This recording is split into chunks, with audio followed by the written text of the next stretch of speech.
তাণ্ডব সিনেমা আসলেই তাণ্ডব লাগিয়ে দিয়েছে মানুষের মনে। সদ্য মুক্তি পাওয়া একটি সিনেমার নাম তাণ্ডব।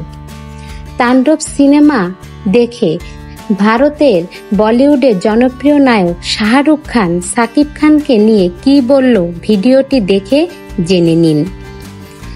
ভারতের জনপ্রিয় নায়ক শাহরুখ খান বলেন, সাকিব তুমি তো আসলে রিয়েল হিরো, তুমি তো তাক লাগিয়ে দিয়েছ। শাহরুখ খান বলেন, মনে হচ্ছে আমার সমস্ত মুভি তোমার এই মুভির কাছে কিছুই নয়, তুমি তো অনেক ভালো অভিনয় করেছ।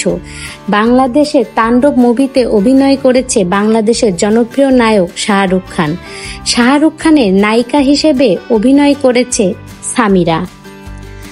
তাণ্ডব সিনেমা মুক্তি পাওয়ার পর থেকে সিনেমা হলগুলোর সামনে থেকে কেন ভিড়ই কমছে না। সিনেমা হলগুলোর সামনে মানুষের ভিড় উপচে পড়েছে। সিনেমা হলগুলোতে টিকিট পাওয়া যাচ্ছে না। তাণ্ডব সদ্য মুক্তি পাওয়া একটি মুভি, যা দর্শকের মন কেড়ে নিয়েছে। অনেকদিন পরে বাংলাদেশের সিনেমা হলগুলোতে দর্শকের এত ভিড় পড়েছে।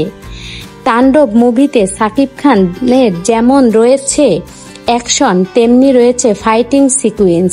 সাকিব খানের মনে হয় আর বেশি দিন লাগবে না বলিউডে পা রাখতে, শাহরুখ খান ও সালমান খানের সাথে অভিনয় করতে।